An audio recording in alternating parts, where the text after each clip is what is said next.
আসসালামু আলাইকুম। আজ বিশ্ব হেপাটাইটিস দিবস উপলক্ষে আপনাদের সকলকে জানাই শুভেচ্ছা। বিশ্ব হেপাটাইটিস দিবস পালনের উদ্দেশ্য হচ্ছে হেপাটাইটিস সম্পর্কে জনগণের মধ্যে সচেতনতা বৃদ্ধি, এর প্রতিরোধ ও প্রতিকার সম্পর্কে করণীয় বিষয় আপনাদের সামনে তুলে ধরা। হেপাটাইটিস বি ও সি ভাইরাস লিভারের দীর্ঘমেয়াদী সংক্রমণ তৈরি করে, লিভার সিরোসিস, লিভার ক্যান্সার এবং অন্য জটিলতা তৈরি করতে পারে।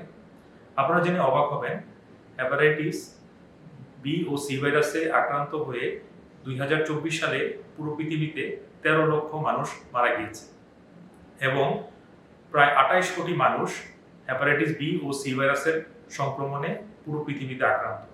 আমাদের দেশেও 100 জনের মধ্যে 4 জন লোক হেপাটাইটিস বি ভাইরাসে আক্রান্ত এবং 1000 জনের মধ্যে 2 জন মানুষ হেপাটাইটিস সি ভাইরাসে আক্রান্ত।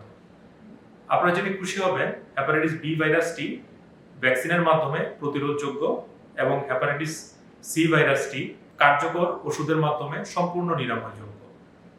তাই আসুন আমরা সচেতন হই, রক্ত প্রদানের ক্ষেত্রে নিরাপদ রক্ত গ্রহণ করি, নিরাপদ সূচ ব্যবহার করি এবং মায়ের কাছ থেকে বাচ্চার সংক্রমণ প্রতিরোধে জন্মের 24 ঘন্টার মধ্যেই বাচ্চাকে টিকা ও ইমিউনোগ্লোবুলিন দেওয়ার ব্যবস্থা করি এবং হেপাটাইটিস বি ও সি শনাক্তকরণের জন্য পরীক্ষা করি এবং হেপাটাইটিস বি ও সি ভাইরাস শনাক্ত হওয়ার পর চিকিৎসা গ্রহণ করি।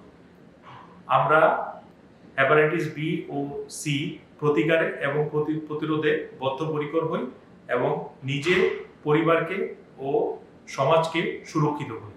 আপনাদের সকলকে ধন্যবাদ।